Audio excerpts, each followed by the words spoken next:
Okay, at this time, Dr. Grasso, you may present your case. This has something to do with liability. I think this is liability. I'm not a lawyer, but we'll proceed. First of all, I'd like to thank the board members for allowing me to speak today. I'm glad I could finally speak to fellow medical professionals who really understand medicine, not a bunch of lawyers and judges who only understand convictions. First of all, I'd like to say that I'm not here to retry my case. I pled guilty in a court of law, and I stand by my conviction, no matter how unfair and unjust I think it may be. I am guilty and shall remain guilty in the eyes of the federal government. I would rather like to offer you my story and account of the affairs that I could not say in court, and offer a guilty with an explanation to allow you to determine punishment fits the actual crime I committed. I will attempt to explain how the federal government took the information they had, twisted and manipulated to fit a narrative that they wanted to project. One that would substantiate the fact that they spent millions of tax dollars and thousands of manpower hours in order to convict me. What I say here, I present as truth under the penalty of perjury. I never had a chance to tell my story in court. I pled guilty because it was the only logical choice I had. And to plead guilty, I had to plead to the whole package they presented, no matter how much I disagreed with it. I am not now, nor never was a threat to society or my profession as they portrayed me, and never will be one. Once I entered the prosecutory machinery, it was impossible to get out. They wanted a conviction. They made it very clear to me that if I not plead guilty, they would continue to prosecute those charges, find more charges, continue to find charges until I surrendered. They made it very clear that if I decided to go to trial and lost, I would get 15 years in prison instead of the 4 years that I got for pleading guilty. In the end, I exhausted my finances, lost my practice, destroyed my family, and they succeeded in me pleading guilty. I'm not saying I'm not guilty of something. You can listen to what I have to say and decide if what I was actually guilty of warranted 4 years in prison, $50 million in restitution, lost my practice, financially destroyed me, the loss of everything that I held dear in my life. If you look at the indictment, it explains what they perceive as the felonious acts I committed. I was convicted of fraud. A big part of the scheme to commit fraud against the public and racing officials had to do with what they posed as a scheme to buy, distribute, manufacture, and secretly administer performance-enhancing drugs, or PEDs, the racehorse industry. From the get-go, my lawyer and I asked the government to clarify what was a PED in their eyes. They said, and I quote, "Anything you give an animal with the intent to increase its performance is considered a PED."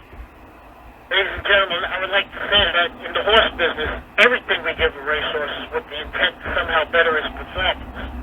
With their definition, and they agreed, every anti-inflammatory, vitamin, fluid, oral supplement, all considered PEDs if they are administered with the intent to increase the performance of the animal. I can say with clarity that we treat racehorses with one goal in mind: increase its performance. So in their eyes, they're all PEDs. Perhaps it's my ignorance to the law or on the subject, but by their definition, everyone is guilty. If you read the indictment, they make it sound like I had a nationwide ring of drug sales. I manufactured, distributed, received, and secretly administered, all with the intent to defraud the public. I guess some of that is true. I did administer and sell some horse pharmaceuticals, and by their definitions were PEDs. But to my definitions, they were vitamins, anti-inflammatories, fluids, homeopathic medications, all for the health and well-being of the animal. And in the end result of that is bettering their performance.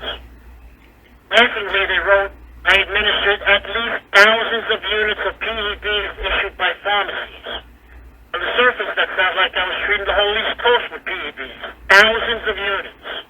But like I said, they twisted the information. They heard a conversation on phone taps and did not understand what they heard. It was a conversation about Epigen and its use. Well, it's packaged in international units that they did not understand. And one bottle may have 10,000 units in it. They presented the fact that I administered 10,000 bottles of Epigen at a time, and not one bottle of 10,000 2,000 units. I never sold Epigen. I gave sparingly to my clients prescriptions to buy the product at legitimate pharmacies. So you might say, why did I prescribe Epigen if there's no indication for its use in horses other than blood doping? Well, to be blunt, Epigen is used by many, many trainers to the point where it's a problem for the last 20 to 25 years. I never recommended that a trainer put a horse on Epigen that never was on Epigen to start with. Never. Possible harmful effects of Epigen far outweigh the small boost in performance you see in some horses, not all horses. I do not see where it would improve an animal's performance to the point of making an average horse perform to championship caliber, like they want you to believe. But once a horse is on Epigen, well, now that's a different story. This is where I admit my guilt. Allow me to explain. Like 2017, I was 61 years old, and my practice was small, considerably.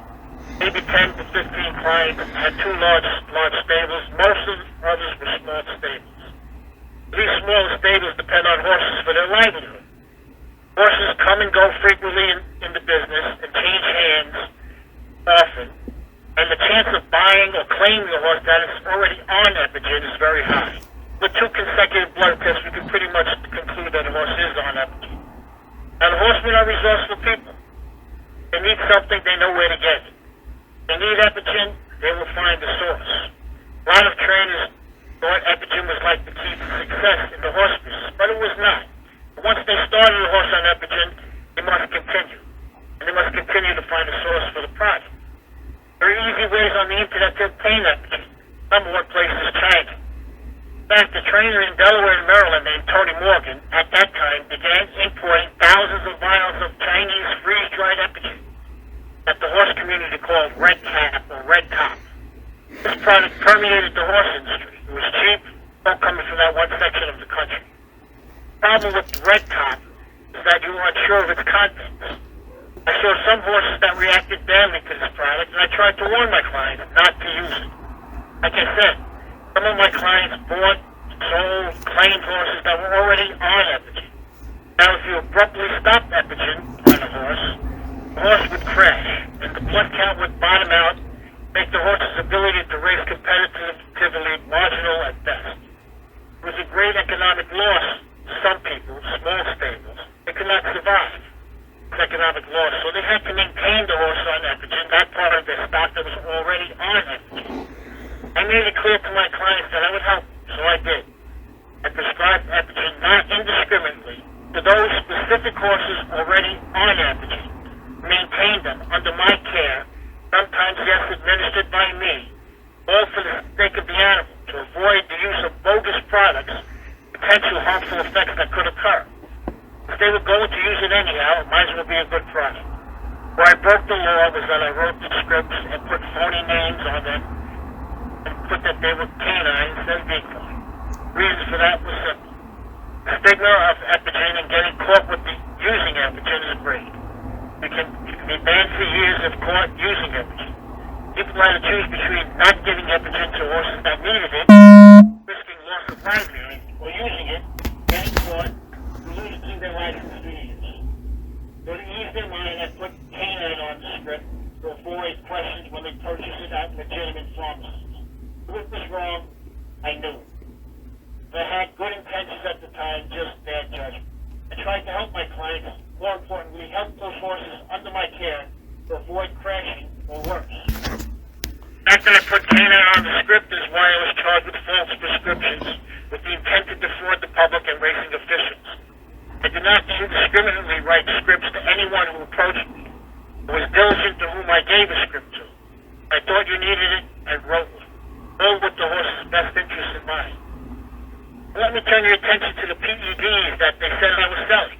Remember their definition now. Anything that is given with the intent to make the animal perform better is a PED in their eyes. In sports, when you say PEDs, you usually think of a hormone or a designer drug. Let me say I haven't used a hormone in my practice for over 30 years. I don't even know where to buy a designer.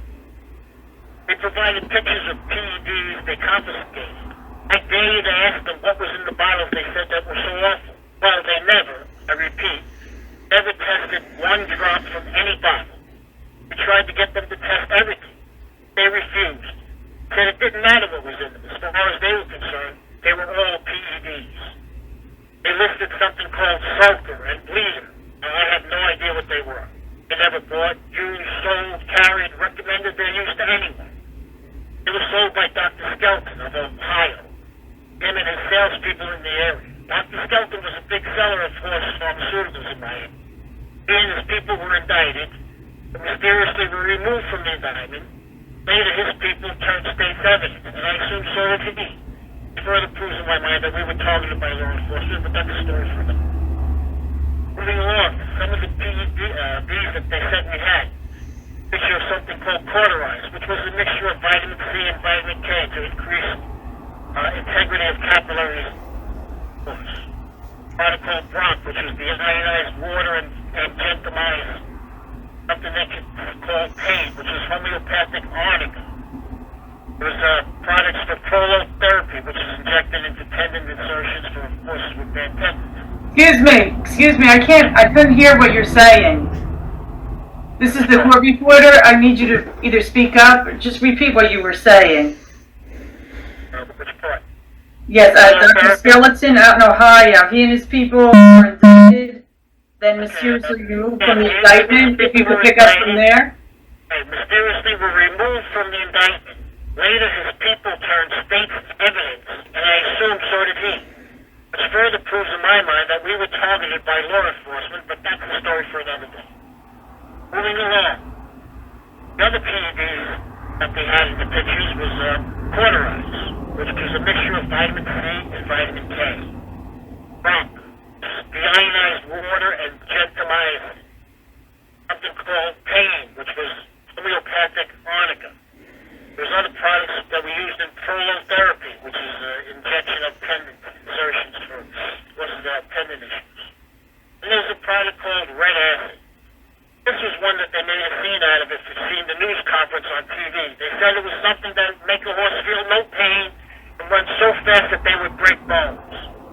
Well, red acid has been used in horses since the 1990s. First used by Dr. Nesbitt of Delaware and Florida. He extrapolated a study from children that had carpitis.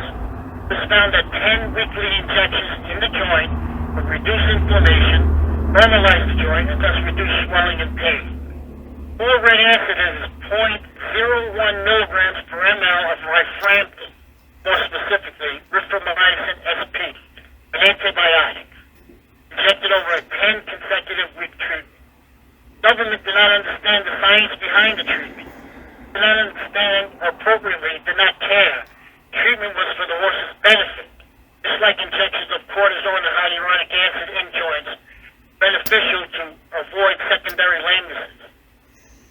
Did not block pain, rather it reduced inflammation, thus alleviated the pain in inflamed joints. The government wanted you to believe it was an injection, intravenous or intramuscular, and once you injected it into the horse, they felt no pain and would just keep running. I never manufactured anything like they indicated.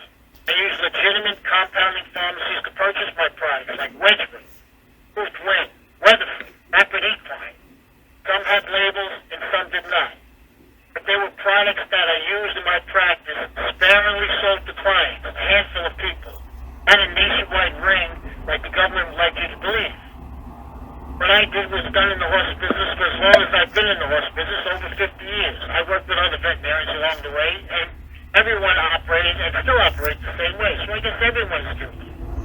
Like I indicated, at the time of the investigation, my practice was small. They alleged I was operating out of 7 states and pharmacies. This information was true, but it was twisted to sound terrible. I had one client, named Dean Eckley, who raced in Ohio, Michigan, Indiana, Minnesota, New York, New Jersey, and Florida. Yes, 7 states. He had a stable of 10 or less horses at the time. There was one client who moved around, not multiple people. Hardly a nationwide ring of drug sales that was portrayed. I was in New York. I had one client in the state of New Jersey. Certainly not a ring of nationwide like the government wanted you to believe. Now let's look at the overt acts cited in the indictment. This is all taken information from years of investigating, and thousands of hours of tape conversation, and many state witnesses, these are the most egregious, overt acts the government can come up with. What they did was take certain snippets from the conversation, twisted and manipulated them, what they heard, to put out a narrative that and put bad light onto me and what I was doing. They did not care what the truth was. The truth was not their objective. For example, the two conversations with Renee Allard about buying red acid and how it's used occurred in October and November of 2019. Mr. Allard at the time was my biggest client. He was Canadian, raised in Canada, shipped horses from New York to Canada.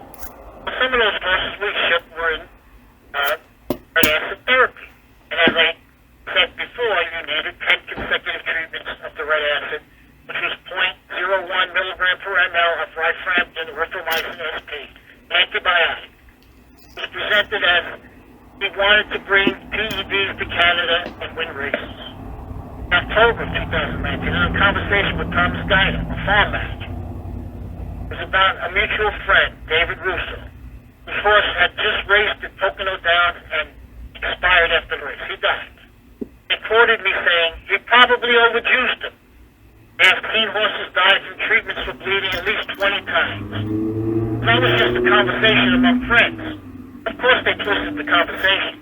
Fact of the matter is, Mr. Russo was stabled on my farm, on a farm where my office was, 6 months prior to this conversation we had.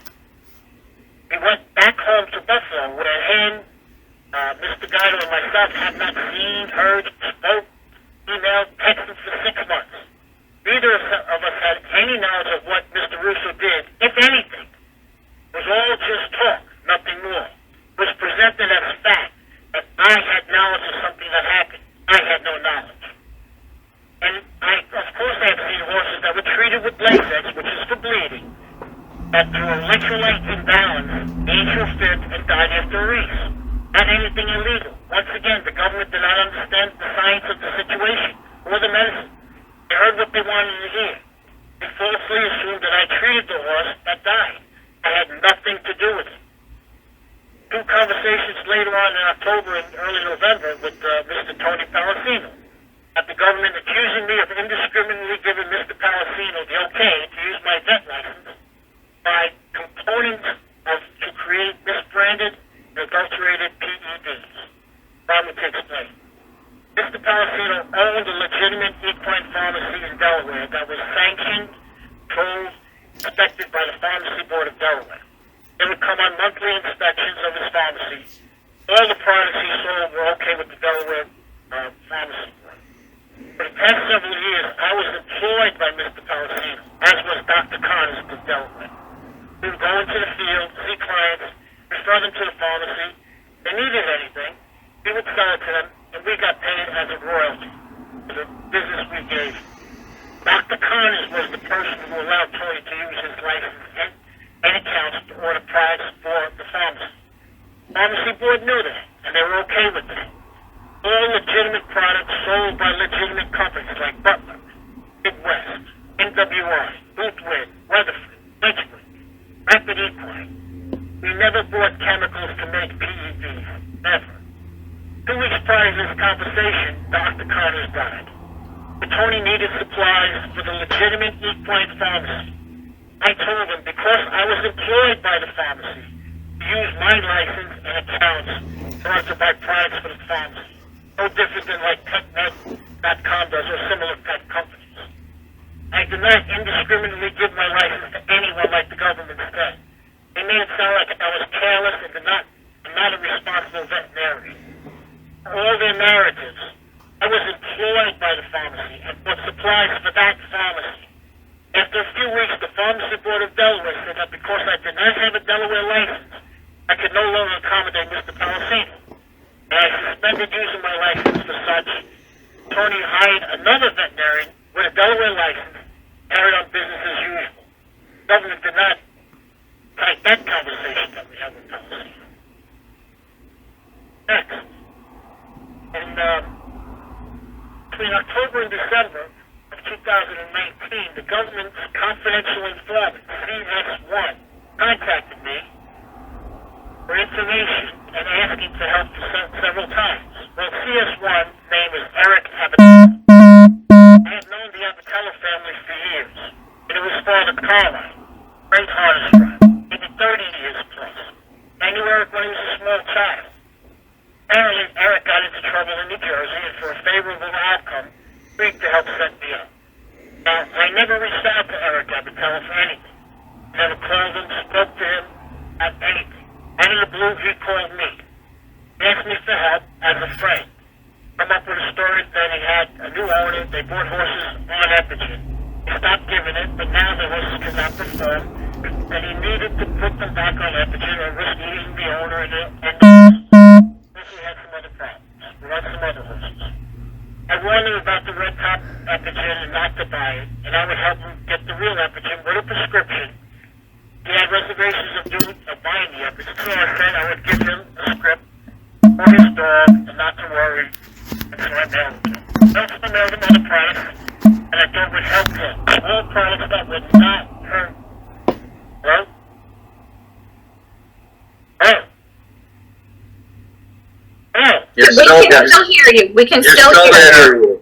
there. Okay, because something went with the lights here. Sorry. All products that would not hurt his horse in any fashion. So I sent them Bronc, which is the ionized water and victimized. I sent them cauterized vitamin C and vitamin K.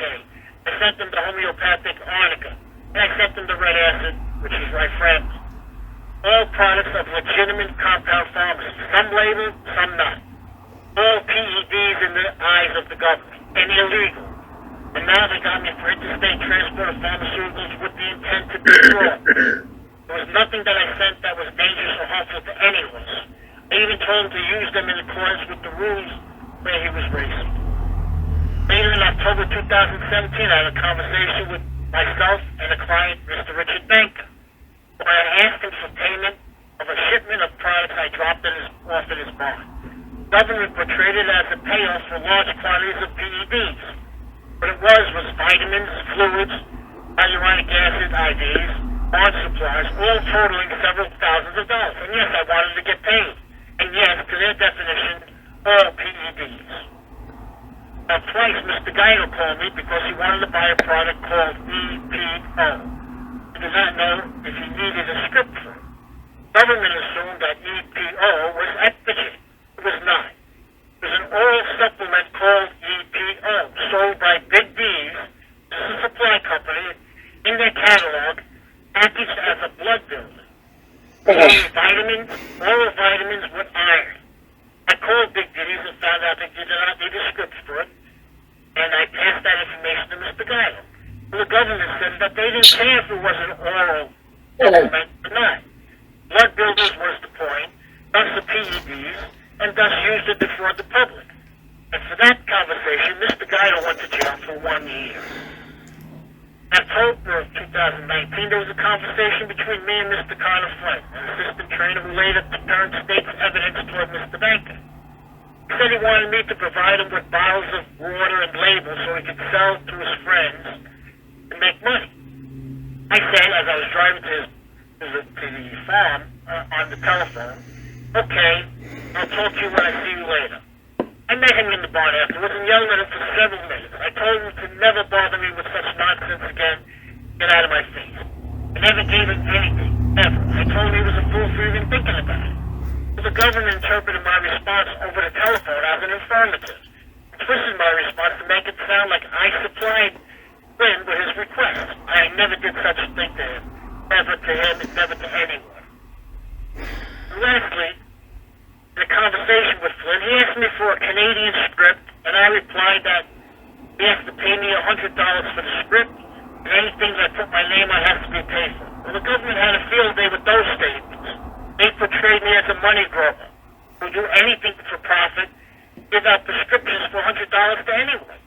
That's far from the truth. Once again, they manipulated what they heard and distorted the truth to some crazy version of their reality. It helped their case. They went with it. They never wanted to know the truth. They were only interested in convictions. Truth that some of my clients ship horses and race in Canada. Often they bring with them all the necessary medications they need while they're in Canada. Occasionally, the border people would search them and confiscate confiscate the medication that they carried across the border. I personally called the border office in Canada and asked them what I can do to stop them from confiscating the medication that my clients were bringing over. They told me to write on a prescription pad how it's transported, with the amount of bottles and the direction of use. Those were the prescriptions that I said I wanted $100 to do because it was time consuming for me to make. I never charged anyone for a script I wrote for my clients, other than the ones for Canada. Never, never, never. I was never the money-hungry person the feds portrayed. Now, ladies and gentlemen, these were the most egregious acts the government could come up with. After years of investigation and thousands of hours of paid compensation, they portrayed me as a money-hungry individual who would do anything for profit, sell my soul for money, indiscriminately give my license to anyone, without any regard for my clients and most of all for my patients that I cared for. If I went to trial, I could have debunked every one of those acts, every one, except for the falsification of the scripts I wrote. That I am guilty. So I had to admit to everything in the indictment, but not plead guilty and take my chances in court. I had to admit that the vitamins, fluids, homeopathic medications were all PEDs. I had to admit to everything they wanted me to, even though some information was twisted, manipulated, and outright false. I did not run a nationwide ring of doping, inclusive in 7 states. I did not manufacture any PEDs. I did not sell my license for money. All things the government would like you to believe. Government did not understand medicine or the science behind medicine. They simply did not care. All they wanted was a conviction, and they got it. I appreciate the fact that you allowed me to tell my story about what happened. You can believe what I said or not, that's up to you. At least I got myself heard and I put my story on record. As I explained from the outset, I was guilty of something. But guilty and shall remain guilty. I'm now serving the penalty of my actions, severe as it is. Loss of my liberty. Restitution that I'll be paying for the rest of my life. Tremendous price to pay. Much as I did not think the penalty fit the crime I committed. I hope you consider when you decide my fate the facts I outlined. I know you must act on my license, perhaps a suspension or worse. Please consider that I have already paid a big price for my actions, and will continue to pay the price for years to come. I submit to you that I've been in several years since the conviction, and probably even more time than that I've practiced in the state of New Jersey. I've been punished and rehabilitated according to federal standards. I am presently categorized in the lowest recidivism category, statistically speaking, less than 7% chance of repeating the crime committed. I'm 68 years old with limited time left to practice. I have failing health due to a severe case, COVID-19, back in the year 2020. It almost left me for dead and surely left me with severe lasting issues. Most severe issue I have is with my lungs. I've developed a restricted lung disease with progressive nodular calcifications. Nodules are progressing at a rapid rate, and a new manifestation of COVID, and to date, no treatment plan is working. I would like to lobby to you for a suspension, with perhaps some months active and the rest time served, and a probationary period of several years. I can assure you that I will not go through this again. I'm not a danger to society. I am not a threat to my profession, our profession. I never was and never will be. I would like to get this chapter of my life behind me. Continue as a viable member of society where I still have